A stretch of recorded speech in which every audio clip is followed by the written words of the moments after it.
घर जवान છે પોલીસ સ્ટેશન ના નહીં ચાલ વર્ષોથી જાદરની તાલુકા બનાવવા માટેની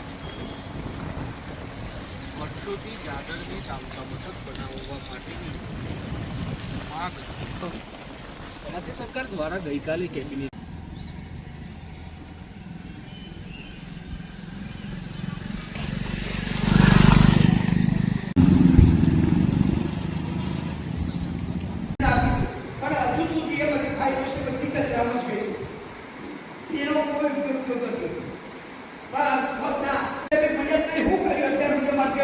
हमारे विभाग की जिला तो मैं अत्यार में हमारे पास सारा हमारा ये तालबन मांगी है तालबन मांगी है सब इधर तालबन पश्चिम पर पूर्व पट्टा में उत्तर बाजू पक्का है जो एकदम अगुण जो लोग तो लेवुआ से क्या कई लेवा मतलब कई बात है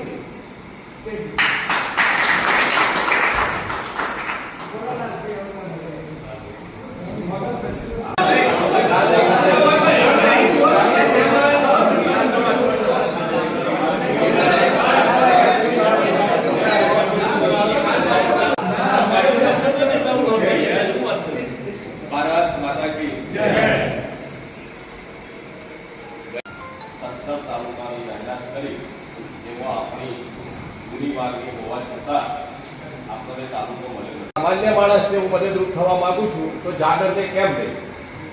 ઈડર એક મોટો તાલુકો છે તો એ મોટા તાલુકાનો જો એક ભાગ પડી ગયો છે લગભગ 68,000 થી 70,000 મતદારોનો જો એક ભાગ થાય છે અને આ લોકોએ હજી કોઈ એવી ફાઇલે બનાવેલી નથી કે કોઈ એમના મહેસૂલ એ કરી શકે. આપણા બધે ચૂંટાયેલા છે એટલે આપણા ઉપર અત્યારે શાસન કરવા એ રીતના કરે છે કે જાણે હુકમ સાહેબ ચલાવતા હોય ને એવું કરી શકાય. છતાં પણ ગઈકાલે એવું જાહેરમાં બધાને કહી દીધું કે હું ભારતીય જનતા પાર્ટી છોડવાનો મારો સમય આવી ગયો. જ્યાં સુધી વિસ્તારના જેટલા ભારતીય જનતા પાર્ટીના કાર્યકરો છે જેટલા હોદ્દેદારો છે બધા જ રાજીનામા મૂકી દેશે.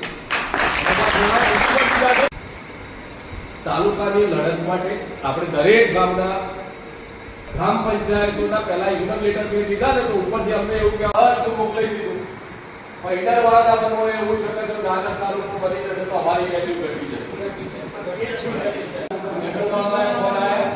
તમે કોઈ નવું ના કરો એ પહેલા અમે આપ કરીશું કીધું જે કરવું હોય અમારા કાર્યક્રમમાં હવે આપવાના છે. આ ફક્ત ધારાસભ્ય ઉપર જ આધારિત છે પણ ધારાસભ્યને 2 વર્ષ તો બહુ નથી એ મને કોઈ ખબર પડતી નથી.